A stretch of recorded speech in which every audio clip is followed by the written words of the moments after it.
തീർച്ചയായും റിയാസ്, നമുക്ക് കൂടുതൽ പേരിലേക്ക് കൂടി പ്രതികരണങ്ങൾ വ്യാപിപ്പിക്കാം. കാരണം ഈ വ്യാപാരികൾക്ക്, വീട്ടമ്മമാർക്ക്, സാധാരണക്കാർക്ക് ഒക്കെയും ഈ ബജറ്റ് ഏതൊക്കെ തരത്തിലാണ്? കാരണം മറ്റ് നികുതി വർധനവുകളോ വിലക്കയറ്റങ്ങളോ ഒന്നുമില്ല. ലിറ്ററിന് 10 രൂപ മദ്യത്തിന് കൂടുന്നു എന്നുള്ളത് ശരിയാണ്. പക്ഷേ എങ്കിൽ പോലും കാര്യമായ മറ്റ് ഇല്ല, വൈദ്യുതി ബില്ല് അടക്കമുള്ളവയുടെ വർധന സൂചിപ്പിക്കുന്ന ഒന്നും തന്നെ ഇല്ല, അധിക ഭാരമില്ല. അപ്പോൾ സ്വാഭാവികമായും പിന്നീട് ഈ എൻവയോൺമെൻറ്റൽ ബജറ്റ് എന്ന അർത്ഥത്തിൽ വിവിധ തരത്തിലുള്ള സാമൂഹ്യക്ഷേമ സംബന്ധിയായ ശ്രമവും അവിടെ നടക്കുന്നുണ്ട്. എന്നാൽ കേന്ദ്രത്തിൻ്റെ ഫണ്ടിൻ്റെ അഭാവം, എന്നാൽ ചില ധനവിനിയോഗ പ്രശ്നങ്ങളിലെ സംസ്ഥാനത്തിനെതിരായുള്ള ആക്ഷേപങ്ങൾ ഇതൊക്കെ നിലനിൽക്കുന്നുണ്ടെങ്കിൽ പോലും ഈ ബജറ്റ് കടന്നു പോകുമ്പോൾ ഏതൊക്കെ തരത്തിലാണ് അവരുടെ പ്രതീക്ഷ നിർവഹിച്ചത്, എന്തൊക്കെയാണ് ഇനി ബാക്കിയാകുന്ന ആശങ്കകൾ, ഏതൊക്കെ തരത്തിലാണ് ഇത് വികസിക്കേണ്ടിയിരുന്നത്, ഇങ്ങനെയൊക്കെയുള്ള നിർദ്ദേശങ്ങൾ ജനതയുടെ വിവിധ ഭാഗങ്ങൾ പ്രതികരിക്കുന്നുണ്ടാവുമല്ലോ. അവരൊക്കെയും ഒരുപക്ഷെ അവരിലേക്കൊക്കെ കൂടി ആ മൈക്ക് ഒന്ന് പോയാൽ. നമുക്ക് കൊച്ചിയിലേക്ക് വരാം, വ്യവസായ തലസ്ഥാനം എന്ന് പറയുന്ന കൊച്ചിയിലേക്ക് കൂടി ഒന്ന് വരാം. അശ്വതിയുണ്ട്. അശ്വതി, എന്തൊക്കെയാണ് കൊച്ചിക്കാർക്ക് പറയാനുള്ളത് ബജറ്റിനെ കുറിച്ച്? അജിംഷാദ്, ഇത് ബജറ്റുമായി ബന്ധപ്പെട്ട് കൂടുതൽ ആളുകൾ അതിന്റെ വിശദാംശങ്ങളൊക്കെ ആളുകളിലേക്ക് എത്തി തുടങ്ങുന്നതേ ഉള്ളൂ. പ്രധാനമായും അവര് സാധാരണക്കാര് എല്ലാവരും തന്നെ ഇപ്പൊ ജോലികളിലാണ്. അവർ കുറച്ച് കാര്യങ്ങളൊക്കെ തന്നെ മൊബൈലുകളിലൂടെയൊക്കെ അറിയുന്നതേ ഉള്ളൂ. എന്തായാലും ചേട്ടാ, ഇത്തവണത്തെ ബജറ്റ് ബജറ്റ് കുഴപ്പമില്ലെന്നുള്ളതാണ്. സാധാരണക്കാരനെ ബുദ്ധിമുട്ടുള്ളതൊന്നും ഉണ്ടാക്കിയിട്ടില്ല. നല്ല കാര്യമാണ്. സർക്കാരിനെ സംബന്ധിച്ച് ഇത്രയും കടബാധ്യത നിൽക്കുന്ന സർക്കാർ ഈ രീതിയിൽ പോയത് തന്നെ ഭാഗ്യം.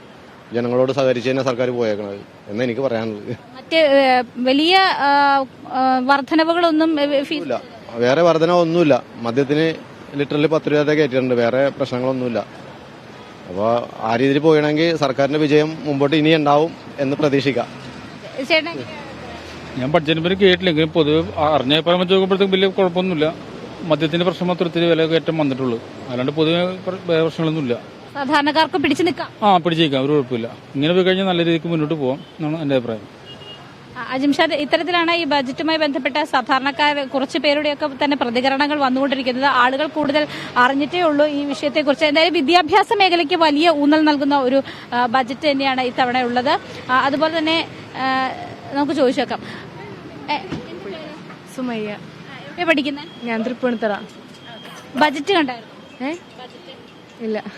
ബജറ്റിലെ വിദ്യാഭ്യാസ മേഖലയ്ക്ക് വലിയ രീതിയിലുള്ള നീക്കിയിരിപ്പുകളൊക്കെ ഉണ്ട്. അതിനെക്കുറിച്ച് എന്താ, പ്രത്യേകിച്ച് മെഡിക്കൽ വിദ്യാഭ്യാസ രംഗത്ത് നിങ്ങൾ എന്താ പഠിക്കുന്നത്? ഞങ്ങള് ഹിസ്റ്ററി, ആർട്സ്. മെഡിക്കൽ വിദ്യാഭ്യാസ മേഖലയ്ക്കൊക്കെ വലിയ നീക്കിയിരിപ്പുണ്ട്. അതിനെക്കുറിച്ച് മെഡിക്കല് പ്രത്യേകിച്ച് അഭിപ്രായമൊന്നുമില്ല. അത് നല്ലതായിരിക്കില്ലേ? ആയിരിക്കണം. കണ്ടിട്ടില്ല, അതുകൊണ്ടാണ്. ശരി. എന്തായാലും കൂടുതൽ ആളുകൾ ഈ ബജറ്റിനെ കുറിച്ച് അറിഞ്ഞു വരികയാണ്. പ്രത്യേകിച്ച് വീട്ടമ്മമാരൊക്കെ ഉണ്ട്. ചേച്ചി, ബജറ്റ് കണ്ടോ? വലിയ വിലക്കയറ്റമൊന്നും പറയുന്നില്ല. ഒന്നും കേട്ടിട്ടില്ലെന്ന്. ഞങ്ങൾ വിലക്കയറ്റം ഒന്നും അങ്ങനെ പറയുന്നില്ല. അതായത് കൂടുതൽ സാധനങ്ങൾക്ക് വില വർദ്ധിപ്പിക്കുന്ന അങ്ങനെയൊന്നുമില്ല. പിന്നെ എന്തിനാണ് അല്ലേ ബഡ്ജറ്റ്? വില കയറ്റിട്ടില്ലെങ്കിൽ സന്തോഷമാണ്. ഓക്കെ, ശരി. വില കയറ്റുന്നില്ല. ഓക്കെ, എന്തായാലും ഈ വിഷയത്തിൽ അജിംഷ, ഞാൻ ഒരു ഇത് ചോദിക്കുകയാണ്. എന്തായാലും ഈ തൊഴിലുറപ്പ് പോലെയുള്ള പദ്ധതികൾക്ക് കൂടുതൽ നീക്കിയിരിപ്പുകളുണ്ട് ഈ ബജറ്റിൽ, അല്ലേ? അതെ അതെ അതെ, തൊഴിലുറപ്പ് ആനുകൂല്യങ്ങൾ, പിന്നീട് സാമൂഹ്യ സുരക്ഷാ സംബന്ധിയായ കാര്യങ്ങൾ, പിന്നെ ക്ഷേമ പെൻഷൻ കുടിശ്ശികയുള്ളത് കൊടുത്തു തീർക്കും, പക്ഷെ വർദ്ധിപ്പിച്ചിട്ടില്ല. പിന്നീട് കുടിശ്ശികയുള്ള DA, സർക്കാർ ജീവനക്കാരുടെ കുടിശ്ശികയുള്ള DA അത് ഏപ്രിൽ മുതൽ നൽകി തുടങ്ങും. 6 മാസത്തെ കുടിശ്ശികയാണുള്ളത് DA ഇനത്തിൽ, അത് നൽകി തുടങ്ങും. പിന്നീട് കേരളീയം പദ്ധതികൾക്ക് വേണ്ടി തുക മാറ്റിവെക്കുന്നുണ്ട്, അത് തുടരും.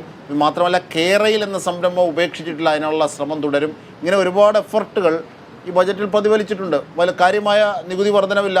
ഈ മദ്യത്തിൻ്റെ 10 രൂപ അല്ലാതെ കാര്യമായി കൂടിയിട്ടില്ല. വൈദ്യുതി നിരക്ക് വർദ്ധിച്ചിട്ടില്ല. ഇങ്ങനെ ഒരുപാട് വശങ്ങളുണ്ട്. നമുക്കതൊക്കെ അവരോട് ചോദിക്കാം. ഈ ലൈഫ് മിഷൻ പദ്ധതി ഉണ്ടല്ലോ, എന്തായാലും ലൈഫ് മിഷൻ പദ്ധതിയിലൊക്കെ വലിയ നീക്കിയിട്ടുണ്ടായിട്ടുണ്ട്. ലൈഫ് മിഷന് 1232 കോടി രൂപയാണ് നീക്കിയിരിക്കുന്നത്. അതിപ്പോ കൊടുക്കണില്ലല്ലോ, വിൽക്കുമായിരിക്കും. പുതിയ നീക്കിരിപ്പ് വരുമ്പോ കൊടുത്തു തുടങ്ങും. അങ്ങനെയാണെങ്കിൽ നല്ലതാണ്. ബസ് വന്ന് ശരി, ആയിക്കോട്ടെ. എന്തായാലും ഇത്തരത്തിലാണ് ആളുകൾ ഇതിനെ കുറിച്ചൊക്കെ അറിഞ്ഞു വരുന്നതേ ഉള്ളൂ. തിരിച്ചെത്താം. കാരണം ഒരു പ്രതിസന്ധി ഉണ്ട്. കാരണം ബജറ്റുമായി ബന്ധപ്പെട്ട് ഈ വാർത്തകളും മറ്റു വിവരങ്ങളും ഒക്കെ ജനങ്ങളിലേക്ക് സാധാരണക്കാരിലേക്ക് എത്തുകയും ഒക്കെ ചെയ്യുന്നതേ ഉള്ളൂ. സ്വാഭാവികമായി അതിൻ്റെ ഒരു തടസ്സമുണ്ട്. അതുകൊണ്ട് നമ്മൾ ഏതെങ്കിലും ഒരു ഭാഗം എടുത്തിട്ട് അത് വിവരിച്ച് അവരോട് ചോദിക്കാവുന്നതായിരിക്കും.